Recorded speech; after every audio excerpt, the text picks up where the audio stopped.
Hello, everybody, and welcome back to What Does Jesus Teach?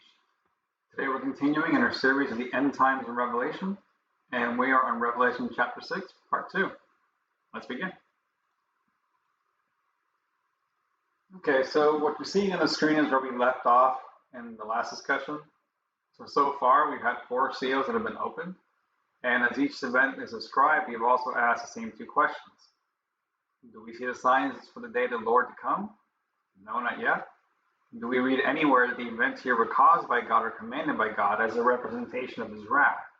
No, we don't see that. So as the answers are unchanged, we're still searching the scriptures until we find the rapture. So let's keep going. All right. Well, now we get to a part of Matthew 24. It doesn't directly correlate with Revelation 6, so we're going to flip to Matthew 24. And again, we ended with verse 14 in Matthew 24, so continuing to 15. It says, "Therefore, when you see the abomination of desolation, which was spoken of through Daniel the prophet, standing in the holy place, let the reader understand that those who are in Judea must flee to the mountains. Whoever is on the housetop must not go down to get his things out that are in his house. Whoever is in the field must not turn back to get his cloak. But woe to those who are pregnant and those who are nursing babies in those days. But pray that your flight will not be in the winter or on the Sabbath." Now, and also the Daniel 9:27 and 11:31, and you'll see there we talked about it in the summary before. It shows that this is a description of the abomination of desolation that happens at the midpoint, and 11:31 that talks about the stopping of sacrifices by force. All right, so here Jesus describes the events of the abomination of desolation. In a short summary, the Antichrist will take over the Jewish temple after originally having helped make a peace treaty or covenant of some sort with some countries, which would have included Israel. The Jews, who were likely friendly with the Antichrist, not knowing who he really was, likely were going to feel very betrayed. Since the Antichrist will take over the temple by force, they will begin running for their lives. Just like Jesus said in verse 16, those in Judea must flee. Now, other than the prior mention of a fourth of the earth being open for killing, this is the first time we have a reference to a specific geography. Jesus says that those who are in Judea, to them, they need to run quick since their lives are in danger. In 2 Thessalonians 2, we see that when the Antichrist is fully revealed, he will do so by taking a seat in the Jewish temple, claiming to be God. The local Jews in Judea will need to escape quickly now that they realize the Antichrist is their enemy and not an ally. Paul also describes that our gathering to Christ won't take place until after the revelation of the Antichrist in the temple. So let's pause and ask the same questions again. Do we see the signs for the day of the Lord to come? No, not yet. Do we read anywhere that the events here were caused by God or commanded by God? Nope, don't see it yet. So let's keep going. All right, so here we have we've officially reached the midpoint of the 7 years. We haven't reached the end yet, we're just now in the middle. And as you can see, the scripture there from the book of Daniel, again, talks about the middle of the week, the abominations, and so on. So we've officially hit the midpoint. Now, the rapture hasn't happened. We haven't read anything yet. We haven't even seen the signs yet. We're just at that middle, we're at the midpoint of the 7-year period. And and this is the same visual, from the prior discussion, but now we've seen the abomination and desolation take place. So the 2 requirements that Paul mentioned as needing to happen before the day of the Lord can come have been fulfilled. Again, we haven't seen the 2 major celestial signs yet, but we do see some prophetic requirements being fulfilled. So we're getting closer and closer, and we see the fulfillments of those things. Okay, continuing Revelation 6, verse 9. "When the Lamb broke the 5th seal, I saw underneath the altar the souls of those who had been slain because of the word of God, and because of the testimony which they had maintained. And they cried out with a loud voice, saying, 'How long, O Lord, holy and true, will you refrain from judging and avenging our blood on those who dwell on the earth?' And there was given to each of them a white robe, and they were told that they should rest for a little while longer, until the number of their fellow servants and their brethren who were to be killed, even as they had been, would be completed also." Now let's look at Matthew 24. continuing as well. For then, there will be a great tribulation, such as has not occurred since the beginning of the world until now, nor ever will. Unless those days had been cut short, no life would have been saved. But for the sake of the elect, those days will be cut short. For just as the lightning comes from the east and flashes even to the west, so will the coming of the Son of Man be. Wherever the corpse is, there the vultures will gather. Okay, let's unpack that. So first we see another parallel. The fifth seal is being broken off, and the killing continues in larger quantities. But now, with the Antichrist being fully revealed for who he really is, the tribulation will increase all the more. In Revelation 6, we see a scene where dead martyrs are asking, they're in heaven, they're underneath the altar, underneath the altar, and they're asking, hey, when's that vengeance starting? Why are you refraining, or when are you going to stop refraining, right? Now, if God's wrath had already begun, the answer would easily have been to say, hey, dum-dum, it's been going on for a couple of years now. What do you think has been going on? But no, that wasn't the answer from the Lord. The Lord said, instead of responding the way that a person who thinks that the rapture had already happened, the Lord's response is like, not until the rest of the martyrs finish dying off.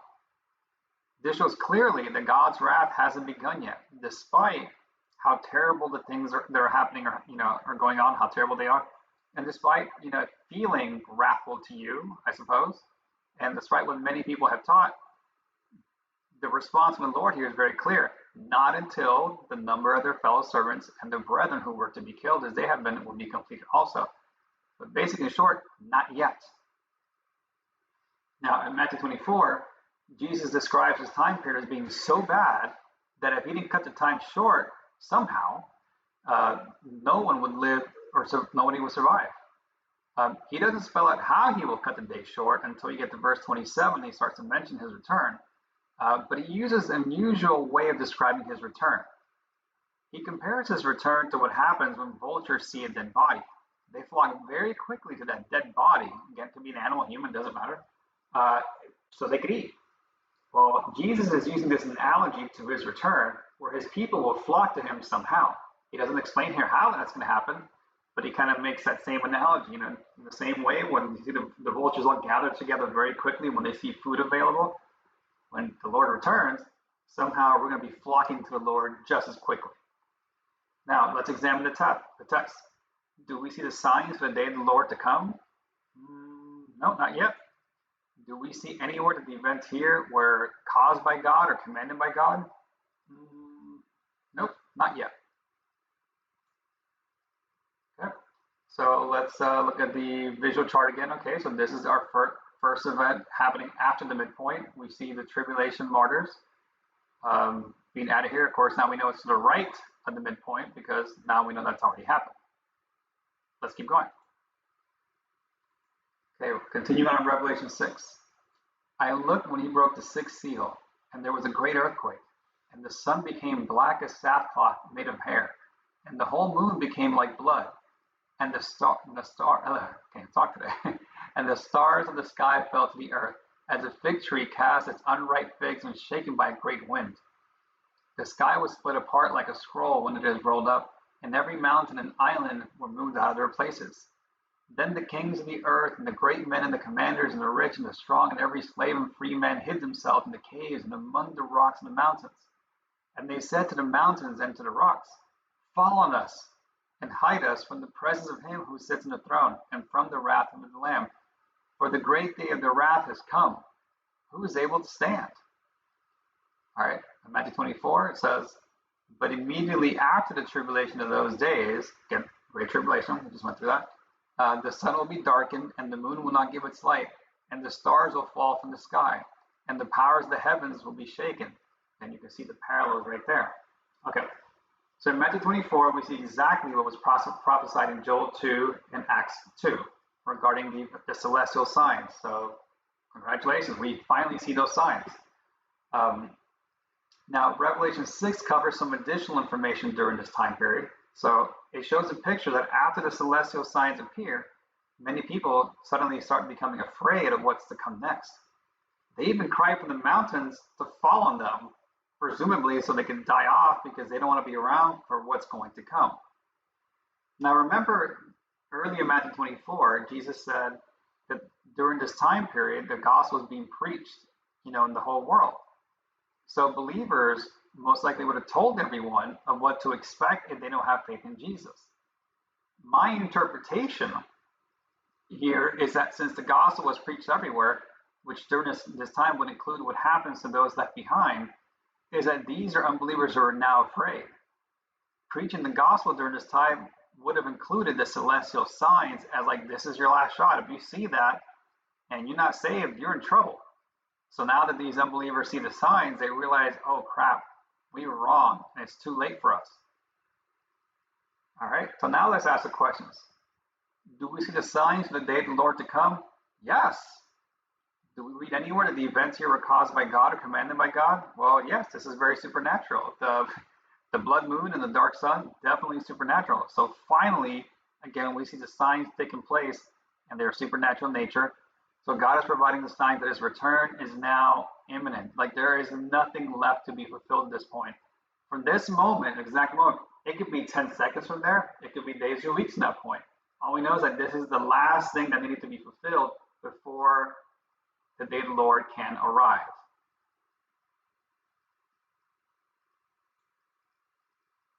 Okay.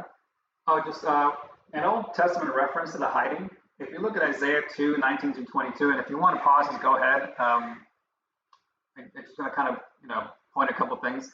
It talks about men going into caves with the rocks and holes in the ground before the terror of the Lord. It says in that day, men will cast away the moles and the bats or idols, etc., that they made for themselves to worship, to go to the caverns of the rocks and cliffs before the terror of the Lord and the splendor of his majesty when he arises to make the earth tremble. So I'm not going to say that this is a specific prophecy about the day of the Lord's coming at the end time, but it's just very interesting how very similar it is in terms of its description. So it could be. Not saying it's not. Not saying that it is. But it's interesting how very similar this is to the book of Revelation chapter 6. Okay. All right, so now let's look at the timeline. I've added a couple things to it. As you can see on the left side, you'll see the tribulation period that we've gone through already, right? You see the abomination of desolation event. And then now, Jesus said, the great tribulation period.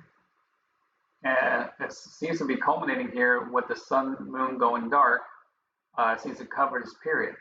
Now, here's the good news. And if we go to Luke 21, 25 to 28, and I abbreviated this just for space, Jesus said, there will be signs in the sun and the moon and stars, and on the earth distress among nations, where the powers of the heavens will be shaken. But when these things begin to take place, straighten up and lift up your heads, because your redemption is drawing near.